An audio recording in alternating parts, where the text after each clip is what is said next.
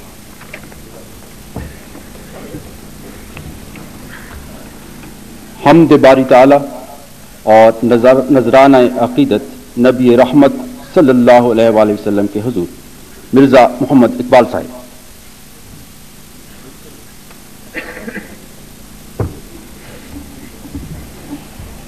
ان اللہ وملائکتہ یصلون علی النبی یا ایھا الذین آمنوا صلوا علیہ وسلموا تسلیما۔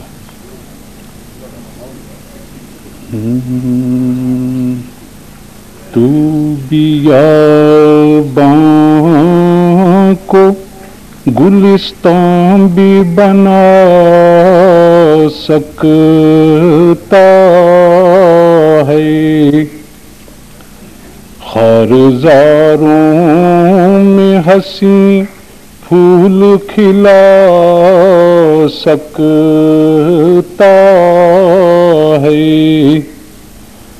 تو بیاباں کو گلستان بھی بنا سکتا ہے، خارزاروں میں ہنسی پھول کھلا سکتا ہے۔ جوش میں آئے اگر شان کریمی تیری، تو فقیروں کو بھی سلطان بنا سکتا ہے، تو فقیروں کو بھی سلطان بنا سکتا ہے۔ اے خدا تو جسے اعزاز محبت بخشے،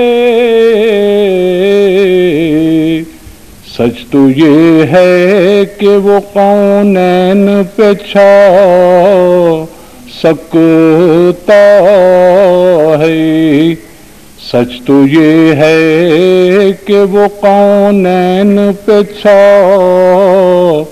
سکتا ہے، خارزاروں میں ہنسی پھول کھلا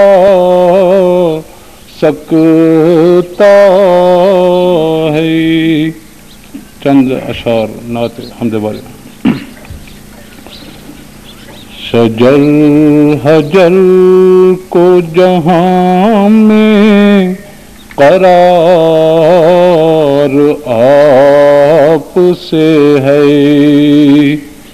ہمارا دونوں جہاں میں وقار آپ سے ہے۔ شجر حجر کو جہاں میں قرار آپ سے ہے، وہ مال و دولت و اولاد سے بھی ہے بڑھ کر، جو دل میں مومن کامل کے پیار آپ سے ہے، جو دل میں مومن کامل کے پیار آپ سے ہے۔ ہزار لغزشیں سرزد ہوئی ہیں پھر بھی غیاث، ہزار لغزشیں سرزد ہوئی ہیں پھر بھی غیاث،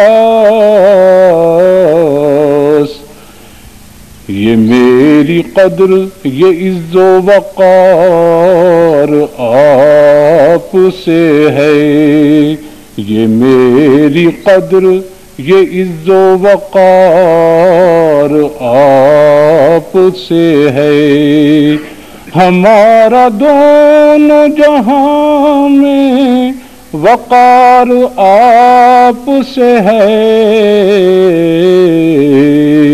شجر حجر کو جہاں میں قرار آپ سے ہے۔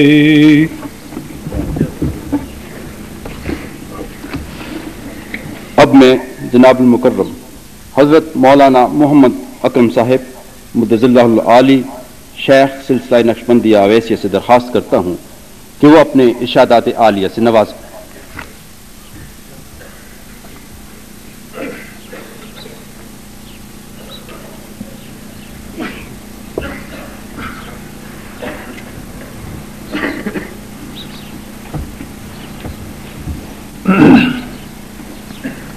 الحمد للہ نحمده ونستعینه ونستغفره ونؤمن به ونتوکل علیہ ونعوذ باللہ من شرور انفسنا ومن سیئات اعمالنا من یهده اللہ فلا مضل له ومن یضلله فلا هادی له ونشهد ان لا الہ الا اللہ وحدہ لا شریک له ونشهد أن سيدنا وسندنا ومولانا محمدا عبده ورسوله أما بعد فأعوذ بالله من الشيطان الرجيم بسم الله الرحمن الرحيم۔ صدر گرامی قدر، مہمانان گرامی، حاضرین محفل، السلام علیکم۔ میں سب سے پیشتر اپنے تمام معتقدین اور ذاکرین کی طرف سے، سکارا اکیڈمی کی طرف سے اور ذاتی طور پر جناب صدر آپ کا شکریہ ادا کرتا ہوں کہ آپ نے دور دراز اس گوشے میں قدم رنجا فرما کر ہمیں بہت عزت بخشی۔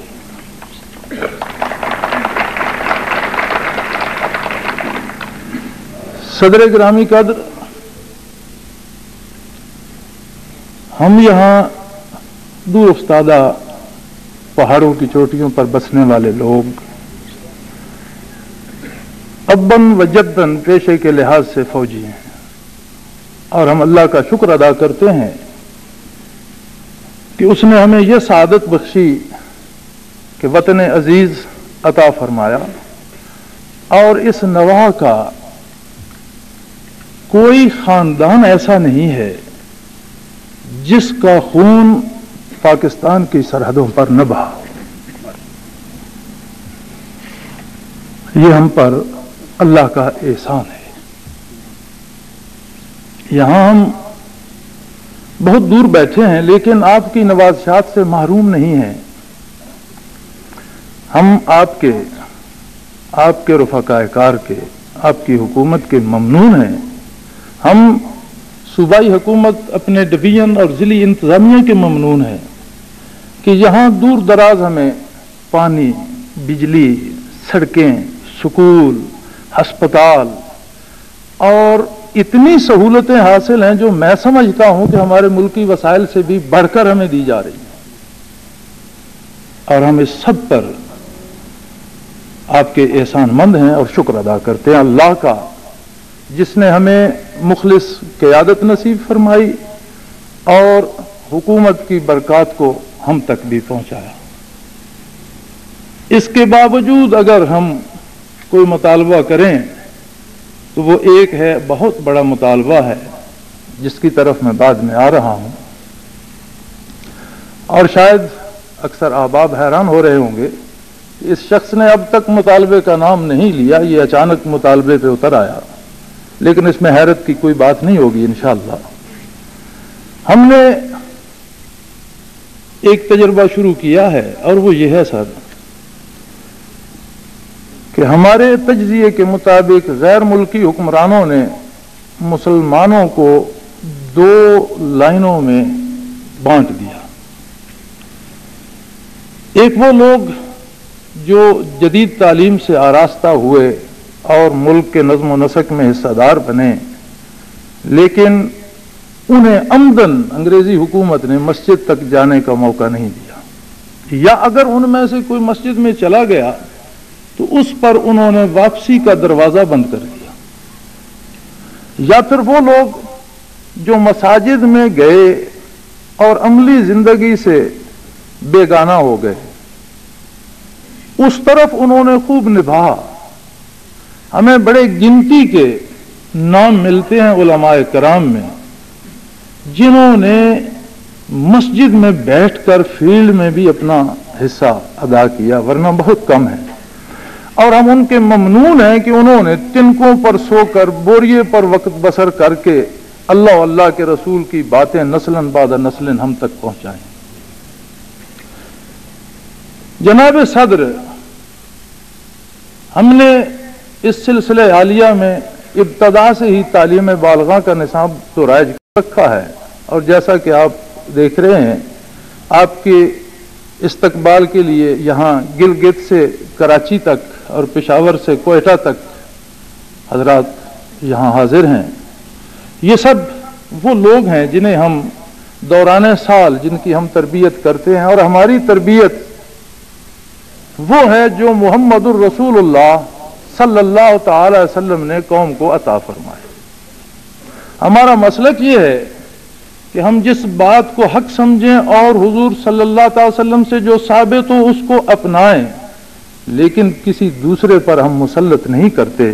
ہم دوسرے کو حق دیتے ہیں کہ جس بات کو وہ صحیح سمجھتا ہے وہ اس کو اختیار کرے، کیونکہ اللہ کریم نے ہر انسان کو دو حق دیے ہیں صدر محترم۔ ایک زندہ رہنے کا، اللہ کے حکم کے سوا کوئی کسی کی جان اور زندگی لینے کا مجاز نہیں ہے۔ ہاں شرعاً کوئی واجب القتل قرار پائے تو یہ اللہ کا حکم ہوگا۔ اور عقیدہ اختیار کرنے کا حق میرے رب نے دیا ہے۔ اللہ نے جبرن کسی سے کوئی عقیدہ نہیں منوایا۔ اگر خدا زبردستی منواتا تو نبی رحمت صلی اللہ تعالی وسلم کی بعثت کے بعد کسی کافر کو پانی کا ایک گھونٹ نہ دیتا، ہوا کا ایک جھونکا نہ دیتا، غذا کا ایک دانہ نہ دیتا۔ جب اللہ نے اختیار دے دیا ہے تو ہم یہ سمجھتے ہیں کہ اس بات پر کسی سے جھگڑا کرنا درست نہیں ہے۔ اور جن افراد کی یہاں سے تربیت ہوئی ہے یہ بحمد اللہ قوم اور ملک میں امن کے داعی ہیں، کہیں آپ ان کو کسی فساد میں ملوث نہیں پائیں گے۔ اس کے ساتھ ہم نے یہ جو کوشش شروع کی ہے وہ یہ ہے کہ ہم بچوں کو سکول میں پڑھائیں، کالج میں پڑھائیں، اور جو وقت ان کا کالج اور سکول سے بچتا ہے وہ مسجد میں لگائیں۔ ہم نے ان کا ہاسٹل یہاں رکھا ہے اور ان کے اساتذہ کی یہاں تقرری کی ہے۔ قابل اساتذہ انشاءاللہ ان کے لیے فراہم کیے بھی ہیں اور مزید کریں گے، تاکہ جو تربیت سکول، کالج اور یونیورسٹی میں ہوتی ہے وہ انسان کے اندر ایک خاص کریج، ایک خاص کیفیت پیدا کرتی ہے۔ ہم بچوں کو اس سے بیگانہ نہیں کرنا چاہتے، اور جو جذبہ، جو خلوص، جو دیانت، جو امانت مسجد دیتی ہے ہم چاہتے ہیں کہ بچوں کو وہ بھی دی جائے۔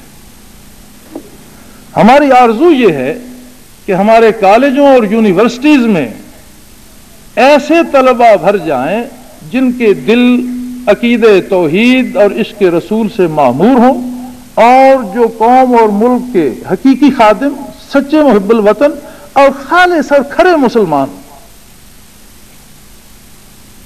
صدر محترم،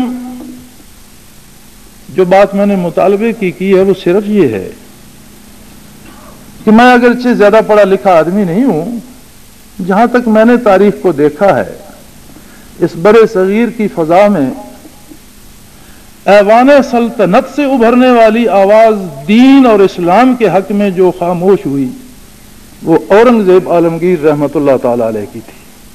اس شخص نے تخت سلطنت پر بیٹھ کر قرآن کریم کی کتابت کی، تصحیح کی، مسائل کو جمع کیا، لوگوں کو دین کی طرف دعوت دی، اور کفر کے خلاف جہاد کر کے ملک کو، مذہب کو تحفظ دیا۔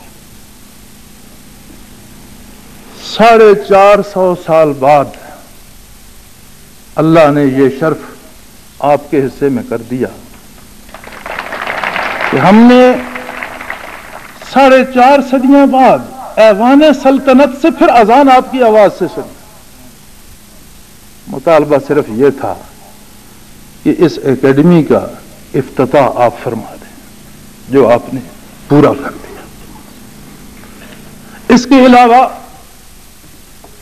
ہمارا حق ہم تک پہنچ رہا ہے، ہم آپ کے ممنون ہیں اور مانگنے کے لیے رب العالمین کی بارگاہ موجود ہے.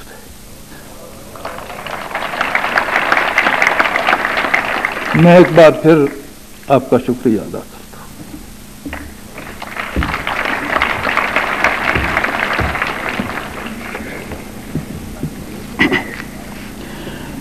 شیخ سلسلہ کے خطاب کے بعد اب صدر پاکستان جناب جنرل محمد ضیاء الحق صاحب سے گزارش کی جاتی ہے کہ وہ اپنے زرعی خیالات سے مستفیض فرمائیں. معزز سامعین، صدر مملکت.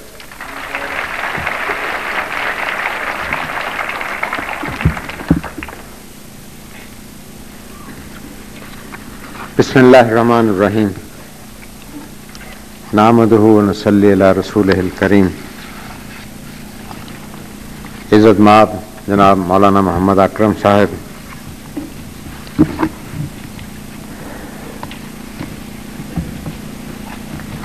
محترم جناب ممبران قومی اسمبلی و حاضرین کرام، السلام علیکم. آج سے کچھ عرصہ پہلے جناب مولانا محمد اکرم صاحب سے میری اچانک راولپنڈی میں ملاقات ہوئی. حضرت نے اس اکیڈمی کا ذکر کیا. میں نے ان کی خدمت میں گزارش کی کہ میں تو ایک چھوٹا سا ادنا سا آدمی ہوں، اس سعادت کے لیے کوئی بھاری بھرکم دینی شخصیت کو بلائیے. مولانا نے فرمایا کہ نہیں، ہمیں آپ کی ضرورت ہے. میں نے وعدہ کیا کہ میں ضرور حاضر ہوں گا. لہذا گو اس وعدے کی تکمیل میں کچھ تھوڑی سی تاخیر ضرور ہوئی ہے، لیکن میں آج یہاں حاضر ہوں. اور یہ میری سعادت ہے کہ اس نیک کام کے اندر مجھے بھی اللہ تعالیٰ نے کچھ تھوڑا سا حصہ لینے کی توفیق عطا فرمائی ہے. اگر اور کچھ نہیں تو کم از کم اس کی آج زیارت ہو گئی، مولانا سے ملاقات ہو گئی، اس اکیڈمی اور اس مدرسے اور اس ادارے کے معلمین اور اساتذہ اور طلباء سے ملاقات کا شرف حاصل ہوا. میرے خیال میں یہ بھی باعث ثواب ہے. مجھے آج آپ کی اس پروقار تقریب میں شریک ہو کر دلی مسرت ہوئی ہے. جس خلوص، لگن اور جذبے کے ساتھ اس ادارے نے دین کی خدمت کا کام شروع کیا ہے، اسے میں بڑی قدر کی نگاہ سے دیکھتا ہوں. اور مجھے یقین ہے کہ اللہ تعالیٰ آپ کی کوششوں میں ضرور برکت ڈالیں گے، کیونکہ جو کام نیک نیت سے کیا جائے اللہ تعالیٰ اس کو ضرور کامیاب بنا دے. اس کے علاوہ آپ جیسے نیک لوگوں کا لگایا ہوا یہ پودا انشاءاللہ ایک دن تناور درخت بنے گا، جس کی ٹھنڈی چھاؤں تلے بہت سے لوگوں کو عافیت ملے گی انشاءاللہ. میرا یہ ایمان ہے، اور میرا ہی نہیں بلکہ ہر مسلمان کا ایمان ہے، کہ مسلمانوں کے لیے دین اور دنیا دونوں کی کامیابی کی کنجی اتباع قرآن حکیم اور سنت رسول صلی اللہ علیہ وسلم، یہی وہ مضبوط رسی ہے جس کی طرف اللہ رب الکریم کے آخری پیغمبر صلی اللہ علیہ وسلم نے اشارہ فرمایا، اور جس کے تھامنے سے ہم گمراہی سے بچ سکتے، اور جس پر چل کر ہم دینی اور اخروی فلاح پا سکتے. اللہ تعالی ہمیں اس راہ پر چلنے کی توفیق عطا فرمائے، آمین. بر صغیر میں اسلام کی داستان ولولہ انگیز بھی ہے اور یاس انگیز بھی. ولولہ انگیز اس لحاظ سے کہ اگر مسلمانوں کے پاس دین اسلام کا سرچشمہ قوت نہ ہوتا تو وہ کبھی غیر اسلامی طاقتوں کا مقابلہ کر کے آزادی کی نعمت سے فیضیاب نہ ہو پاتے.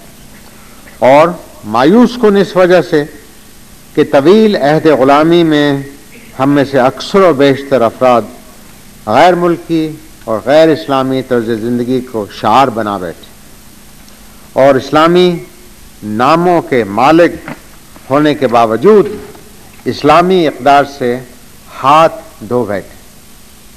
لہذا میں جب بر صغیر کے 200-250 سال کی تاریخ پر نظر ڈالتا ہوں تو مجھے جہاں شاہ اسماعیل شہید، شاہ ولی اللہ، مولانا شبیر احمد عثمانی، سید سلیمان ندوی جیسے روشنی کے مینار نظر آتے ہیں جنہوں نے شمع اسلام کو فروزاں رکھا اور مسلمانان بر صغیر کو ولولہ تازہ سے روشناس کرایا، وہاں مجھے کئی ایسے علماء بھی دکھائی دیتے ہیں جو سیاسی اور عملی زندگی کو لہو و لعب سمجھتے ہوئے اس سے کنارہ کش ہو کر مدرسوں، خانقاہوں اور سجادوں میں بیٹھ گئے اور گوشہ نشینی، عبادت گزاری اور ذاتی زہد و تقوی کے لیے مخصوص ہو کر رہے۔ اس طرز زندگی کا ایک اثر یہ ہوا کہ عوام الناس جو خود زیادہ تعلیم یافتہ نہیں تھے، ان علماء اکرام کی تقلید میں دین کو دنیا سے الگ سمجھنے لگے، جبکہ دوسرا طبقہ دین کو قصہ پارینہ اور خانقاہوں کی رونق سمجھ کر مادی ترقی کی دوڑ میں شامل ہو گئی۔ اور یوں ہمارے ہاں دین اور دنیا کو 2 خانوں میں بانٹ دیا گیا، اور اسے نہ صرف بانٹ دیا گیا بلکہ بانٹ دینے کی روایت بھی کچھ پڑ گئی، جو میرے خیال میں اسلام کے لیے خوش آئند نہ تھی، کیونکہ اسلام نہ تو دین اور دنیا میں تفریق کرتا ہے اور نہ علوم دنیا اور علوم سائنس میں، یہ نہ پبلک اور پرائیویٹ زندگی میں تمیز کرتا ہے اور نہ سیاست اور عبادت میں۔ یہ تو ایک کامل ضابطہ حیات ہے جو زندگی کے تمام پہلوؤں کا احاطہ کرتا ہے اور انسان کی مجموعی اور اجتماعی زندگی کو اسلامی سانچے میں ڈھالنے کی تلقین کرتا ہے۔ اور میرے خیال میں آج ہمیں جو مسائل درپیش ہیں ان میں سے ایک اہم مسئلہ اس ہمہ پہلو ضابطہ حیات کو ہر شعبہ زندگی میں نافذ کرنا ہے، جس کے لیے پچھلے چند سالوں سے اور پچھلے 2 سال سے موجودہ حکومت ٹھوس اور پرخلوص کوشش کر رہی ہے۔ اللہ تعالی ہمیں کامیابی عطا فرمائے۔ جناب حضرت مولانا اکرم اوان صاحب کا کہ تقریر سے پہلے اس اکیڈمی کے متعلق جناب کرنل صاحب کچھ ارشادات فرما رہے تھے، اور انہوں نے یہ بھی کہا کہ عہد غلامی کے اثرات آج تک ہمارے معاشرے میں موجود ہیں اور دیگر شعبوں کی طرح نظام تعلیم میں بھی مشرق و مغرب کا تضاد پایا جاتا ہے۔ لیکن میں امید کروں گا کہ آپ حضرات مجھ سے اس بات سے اتفاق کریں گے کہ 200 سالہ غلامی کے آثار 2-4 اشروں میں زائل نہیں کیے جا سکتے۔ اگر وہ آج کے حالات کا قیام پاکستان کے وقت کے حالات سے موازنہ کریں تو یہ ہم یقیناً اس نتیجے پر پہنچیں گے کہ اب ہمارے ہاں حالات کافی مختلف، جہاں غیر ملکی عادات و اطوار کو برطرف کیا جا رہا ہے، وہاں ملکی اور اسلامی روایتوں کی طرف توجہ دی جا رہی۔ مسجدیں اور مدرسے بن رہے ہیں، بن گئے ہیں، اللہ اور اس کے رسول صلی اللہ علیہ وسلم کا نام زیادہ لیا جا رہا ہے، اور میرے ذاتی خیال میں ہمارا رخ خاص کر پچھلے چند سالوں میں میرے خیال کے مطابق صحیح سمت کی طرف جا رہا ہے اور انشاءاللہ صحیح سمت کی طرف رہے گا۔ اس تاریخی، سیاسی اور ثقافتی پس منظر میں سمجھتا ہوں کہ سفارہ اکادمی صحیح خطوط پر قائم کی جا رہی ہے، یعنی اس میں دین اور دنیا کو الگ الگ خانوں میں بند کرنے کے بجائے شانہ بشانہ چلانے کی کوشش کی جائے، اور میرے خیال میں یہی منشا اسلام ہے، کیونکہ اسلام دینی اور دنیاوی علوم کا باہمی امتزاج چاہتا ہے۔ اسلام مادی اور روحانی ترقی کو باہم متصادم سمجھنے کے بجائے انہیں ہم آہنگ دیکھنا چاہتا ہے۔ اسلام انسان کو اگلے جہان کی راحتوں کا طلبگار بننے کے ساتھ ساتھ اس دنیا میں بھی احکام شریعت کے مطابق آرام و آسائش کی زندگی بسر کرنے کی اجازت دیتا ہے۔ لہذا میں چاہتا ہوں کہ ہمارے بچے اور بچیاں جو دینی درسگاہوں سے فارغ و تحصیل ہوں، وہ سائنس اور ٹیکنالوجی جیسے جدید علوم سے بھی بہرور ہوں اور ہمارے جو نونہال ماڈرن درسگاہوں سے ڈگریاں لے کر نکلیں وہ اسلامی شعائر اور اسلامی اقدار کا قابل ستائش نمونہ بھی. یہی وہ جو نقطہ ہے جو در حقیقت ہمارے نظام تعلیم کا محور ہونا چاہیے، اور مجھے خوشی ہے کہ سفارہ اکیڈمی کے قیام کے پیچھے یہی جذبہ کار فرما ہے. میں اس کے بانیوں، معاونوں اور سرپرستوں کو مبارکباد دیتا ہوں اور اس کی کامیابی کے لیے دعا گو. اس اکادمی کو اپنی مدد آپ کے تحت جس کامیابی سے قائم کیا گیا ہے وہ قابل تحسین، اور مجھے قوی امید ہے کہ آپ کا یہ جذبہ، آپ کی یہ کاوش، آپ کی یہ خدمت اللہ تعالیٰ کے حضور ضرور قابل قبول ہوگی، اور آپ کو اس دنیا میں اور اگلی دنیا میں سرخروئی حاصل ہوگی انشاءاللہ. مولانا محمد اکرم صاحب نے کچھ ارشادات فرمائے ہیں، میں ان کا از حد ممنون ہوں. میں گناہگار بندہ ہوں، ایک ادنا سا خادم ہوں پاکستان کا. میں اس تعریف کے قابل نہیں ہوں جو کہ مولانا نے میرے ذات کے متعلق کہی، لیکن یہ مولانا جیسے بزرگوں، اللہ تعالیٰ کے بندوں اور میرے والدین اور رفقا کا یہ اعزاز ہے کہ اللہ تعالیٰ نے مجھے دین کی خدمت کا کچھ جذبہ دیا ہے. اس میں اگر کامیاب ہو گیا ہوں تو یہ ابھی اللہ تعالیٰ کی خوشنودی ہے، اور اگر اس میں کچھ کوتاہی ہوئی ہے تو یہ میری ذات کی وجہ سے. میں مولانا کا عزت مشکور ہوں کہ انہوں نے جن الفاظ کے ساتھ مجھے منسلک کیا ہے، گو میں اس قابل نہیں، لیکن میں آپ کا عزت مشکور ہوں، ممنون ہوں. شاید اللہ تعالیٰ مجھے اور آپ کو اس قابل بنائے کہ ہم دین کی خاطر کچھ اور کر سکیں. لیکن جو چیز سمجھنے والی ہے میرے اپنے خیال میں وہ یہ ہے کہ اس خطے میں، یہ خطہ کو آبادی کے لحاظ سے آپ اسے اتنا گنجان آباد نہیں کہہ سکتے ہیں، پہاڑی علاقہ ہے جس کا ذکر مولانا نے ذکر کیا، لیکن یہ بڑا مردم خیز خطہ ہے. اس خطے میں بڑے بڑے عالم دین اور بڑے بڑے جرأت مند مجاہدین پیدا کیے، اور آج بھی اس چھوٹی سی محفل کے اندر، اس پروقار محفل کے اندر بھی جہاں دین کے لیے مولانا محمد اکرم صاحب ہیں، وہاں ہمارے قومی اسمبلی کے قائدین یہاں تشریف فرما ہیں، جناب ملک مجید صاحب، تاج اشرف صاحب، میجر صفدر صاحب، وہاں جناب ڈاکٹر انصاری صاحب بھی یہاں پنڈی سے تشریف لائے ہیں، میرے گلزار صاحب یہاں موجود ہیں. میں ہر شخص کا نام نہیں لے سکتا ہوں، لیکن اس محفل کے اندر یہ معلوم ہوتا ہے کہ اس خطے کا تعلق کن لوگوں سے، کن لوگوں کی نظریں اس خطے کی طرف.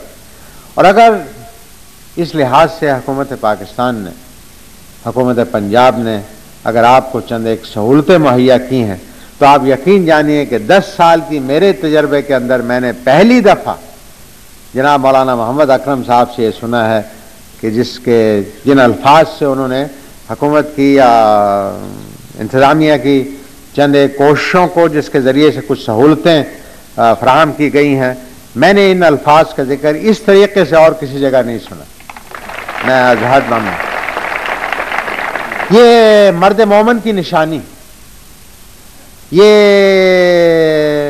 ایسے شخص کی نشانی ہے جو کہ صحیح طور پر اللہ تعالیٰ کی ذات کے ساتھ پر اعتبار کرتے ہیں، رسول مقبول صلی اللہ علیہ وسلم کے طریقہ کار پر چلنے کی کوشش کرتے ہیں. میں یہ امید کروں گا کہ مولانا جناب محمد اکرم صاحب نہ صرف اس خصوصیت کو اپنے تک رکھیں گے بلکہ اس کو ہم جیسے گناہگاروں تک پہنچانے کی بھی کوشش کریں. کیونکہ میں کل ایک تقریب سے خطاب کر رہا اور تقریب تھی کہ شہری آبادی کے اندر ترقیاتی کاموں کو اور وہاں کی آبادی کو روکنے کے لیے کیا اقدامات کیے جائیں. میں نے جس چیز کی طرف توجہ دی اس کا آج مجھے اس کا مظاہرہ مجھے آج یہاں دیکھنے میں آیا. میں نے جس چیز کی توجہ دی وہ یہ تھی، میں نے کہا کہ دیکھیے ہمارے ہاں دینی تعلیم کی طرف توجہ ضرور دی جا رہی ہے، دینی رجحانات کا بھی کچھ اثر ہمیں نظر آ رہا ہے، لیکن یہ جو دنیاوی دور کے اندر ہم پڑ گئے ہیں اس کے اندر ہم نے مسلمانوں کی خاص ایک اہم خصوصیت کو ہم نے ترک کر دیا، اور وہ ہے قناعت۔ اس قناعت کی ایک جھلک آج مجھے سفارہ اکیڈمی میں نظر آ رہی ہے، مولانا کے خطاب میں نظر آ رہی ہے، اس تقریب کے اندر نظر آ رہی ہے۔ اور اگر انسان کے اندر قناعت ہو اور پھر اللہ تعالیٰ کی طرف توجہ ہو تو میرے خیال میں دنیا کی کوئی چیز ایسی نہیں ہے جو کہ انسان کی گرفت سے باہر۔ میں امید کروں گا کہ انشاءاللہ اس اکیڈمی کا جو نظریہ، بنیادی نظریہ ہے، اللہ تعالیٰ اس کو فروغ دے اور ہمیں اس قابل بنائے کہ ہم ایسے اداروں کی خدمت کر کے نہ صرف اللہ تعالیٰ کی خوشنودی حاصل کر سکیں بلکہ عوام کی کچھ خدمت بھی کر سکیں۔ دوسری چیز جس کا کہ میں ذکر کرنا چاہوں گا وہ یہ ہے کہ تعلیم کا مقصد جو وہ صرف ڈگریاں حاصل کرنا نہیں، جیسا کہ سفارہ اکیڈمی کا یہ نظریہ ہے کہ تعلیم سے انسان کی نہ صرف بصیرت کو بلکہ اس کے اندر کے انسان کو جگایا جائے اور پھر اسے اس طریقہ کار سے واقف کرایا جائے جس کے ذریعے انسان نہ صرف انسان کو پہچان سکے بلکہ اپنے اندر کا انسان پہچان سکے۔ جس شخص نے اپنے اندر کا انسان پہچان لیا میرے خیال میں اس نے دنیا کے اندر اپنے آپ کو پہچان لیا اور صحیح طور پر اللہ تعالیٰ کو پہچان لیا۔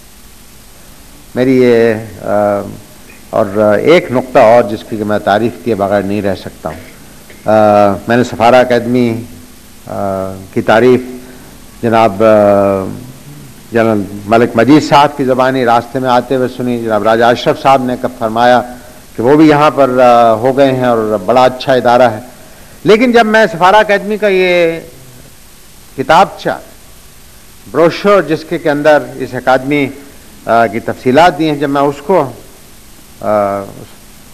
اس کا مطالعہ کر رہا تھا تو مجھے ایک چیز بڑی خوشائند نظر آئی اور اس کا ذکر جناب مولانا محمد اکرم صاحب نے اپنے خطاب کے اندر بھی کیا، اور وہ یہ ہے کہ مسلمان کے لیے یہ آج کل کے زمانے کے اندر یہ بڑا ضروری ہے کہ اس کا اپنا اعتقاد صحیح ہو، اپنے مسلک کو بڑا مضبوطی کے ساتھ پکڑے، لیکن ایک مسلمان ہونے کی حیثیت سے ہم پر یہ چیز موضوع نہیں ہوتی کہ ہم دوسرے مسلمانوں کی طرف نقطہ چینی کریں، اور اس کا صحیح منظر نہ صرف مولانا نے اپنے خطاب کے اندر ارشاد فرمایا بلکہ اگر آپ اس کتابچے کا معائنہ کریں تو پاکستان میں آج کے زمانے کے اندر مختلف مسالک کے علماء اور مفکرین اور تعلیم کے ماہرین جو ہیں وہ تمام کے تمام اس اکیڈمی سے منسلک ہیں۔